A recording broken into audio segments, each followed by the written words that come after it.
ஜகாத் யாருக்கு கடமை என்றால், நாம் இஸ்லாமிய சட்ட பகுதியை எடுக்கின்ற பொழுது ஜகாத் ஒரு மனிதனுக்கு கடமையாகுவதற்கு 5 நிபந்தனைகளை நாம் பார்க்க முடியும். குர்ஆன் ஹதீஸ் அடிப்படையிலே 5 நிபந்தனைகளை பார்க்க முடியும். அதுல ஒன்று, முதலாவதாக முஸ்லிமாக இருக்க வேண்டும். காஃபிர்களுக்கு ஜகாத் கிடையாது. இப்ப காஃபிர்கள் அவர்கள் செய்கின்ற அமல்களுக்கு அல்லாஹ் உலகத்துல கூலியை கொடுத்துருவான். செய்கின்ற அமல்கள் என்றால் நல்ல விஷயங்களை செஞ்சா உலகத்துல அல்லாஹ் கூலியை கொடுப்பான்.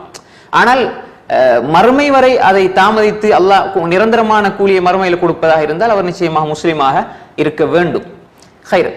அந்த அடிப்படையில் ஒருவர் முஸ்லிமாக இருந்தால் அவருக்கு ஜகாத் கடமையாகும். இது முதலாவது நிபந்தனை. அது மட்டுமா? இரண்டாவதாக அவர் சுதந்திரவானாக இருக்க வேண்டும்.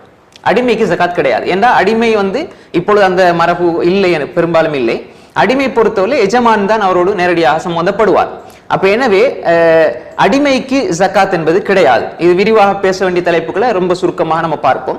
மூன்றாவதாக, அந்த மனிதர் முஸ்லிமாக இருக்கிறார், அதே போன்று அவர் சுதந்திரவானாக இருக்கிறார், சுதந்திரமாக செயல்படக்கூடியவராக இருக்கிறார்.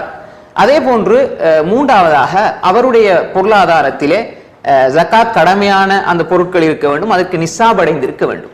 நிசாப் என்றால் என்ன என்பதை இன்ஷா அல்லாஹ் நம்ம அடுத்து பார்ப்போம். அப்ப நிசாபை அவருடைய பொருளாதாரம் அடைந்திருக்க வேண்டும். அதே போன்று நான்காவதாக, அவருடைய அத்தியாவசிய தேவைகளுக்கு மேல்மிச்சமாக இருக்க வேண்டும். அதாவது அவருடைய அத்தியாவசிய தேவைகளுக்கு மேல்மிச்சமாக இருக்க வேண்டும்.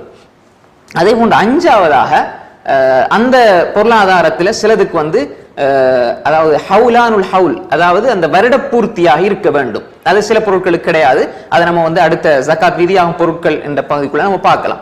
அப்ப எனவே வருடம் பூர்த்தியாக இருக்க வேண்டும். இப்ப இந்த அடிப்படையில் இந்த நிபந்தனைகள் ஒருவரிடம் இருக்கின்ற பொழுது, இந்த 5 நிபந்தனைகளும் இருக்கின்ற பொழுது அவருக்கு ஜகாத் என்ன செய்யும்?